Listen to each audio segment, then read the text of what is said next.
Oil prices surged over 2% following reports that Iran is gearing up for a retaliatory strike against Israel from Iraq. As of 10:24 GMT, Brent crude futures rose by $1.72 or 2.4% to reach $74.53 per barrel, while US West Texas Intermediate crude climbed $1.76 or 2.5% to $71.02. According to Axios, Israeli intelligence has indicated that Iran could launch an attack on Israel within days based on insights from two unidentified Israeli sources. Shifting to the humanitarian crisis in Lebanon, the World Health Organization has expressed deep concern over the rising attacks on healthcare workers and facilities amidst the ongoing conflict with Israel. According to WHO spokeswoman Margaret Harris, there have been 102 deaths and 83 injuries among healthcare professionals due to these attacks.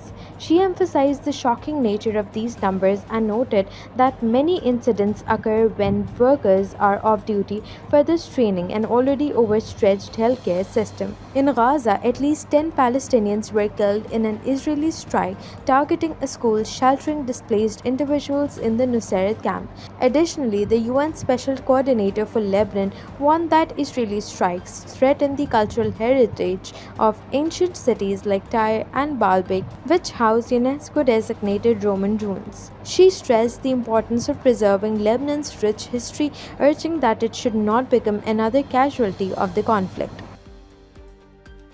Russia has imposed an astronomical fine of 20 undecillion rubles, equivalent to $2.5 decillion, on Google for removing state-run YouTube channels following the invasion of Ukraine. This staggering amount, which amounts to $2.5 trillion, is intended as a symbolic gesture, according to Kremlin spokesman Dmitry Peskov. He emphasized that Google must not restrict Russian broadcasters and that this fine should compel the company to comply.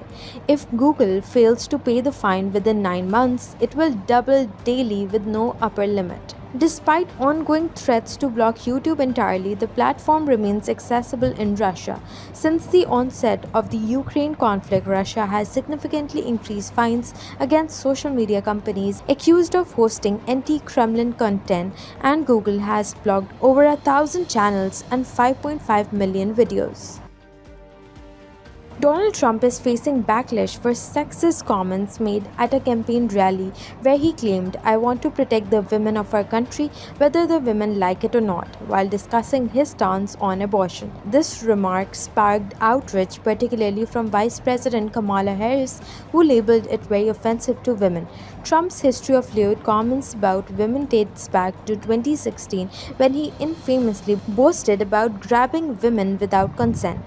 As he embarks on his third presidential campaign, Trump has made derogatory remarks about Harris, calling her mentally retarded and suggesting she would be a play toy for world leaders if elected. He has also insinuated that her success is linked to sexual favors.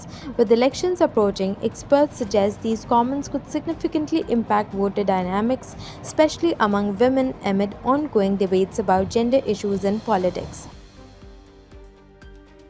In a tragic incident in Massoum district, 9 people including 5 children lost their lives in a bomb blast on Friday, while 29 others sustained injuries.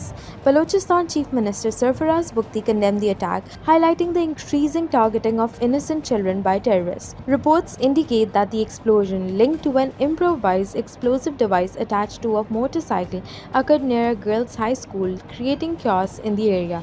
Prime Minister Shehbaz Sharif expressed deep grief over the loss of lives and reaffirmed the government's commitment to combating terrorism, emphasizing the importance of unity in this fight. In international relations, Prime Minister Shehbaz Sharif recently met with the Qatar Businessmen Association during his visit to Doha. He presented Pakistan as a prime investment destination following a successful trip to Saudi Arabia, where he secured $600 million in investment pledges. The discussions focused on enhancing economic ties and exploring new opportunities in various sectors, including energy and infrastructure. Notably, Qatar pledged to invest $3 billion in Pakistan, promising to bolster the nation's economy and strengthen bilateral cooperation. Meanwhile, inflation in Pakistan showed a slight increase, with the annual consumer price index rising to 7.2% in October. This marks a shift from the previous month's 6.9%, indicating ongoing economic challenges. As the State Bank of Pakistan prepares for its upcoming Monetary Policy Committee meeting, analysts speculate on potential interest rate cuts to stimulate the economy amid easing inflation. The rising costs of essential goods, particularly food and non food items, continue to impact citizens.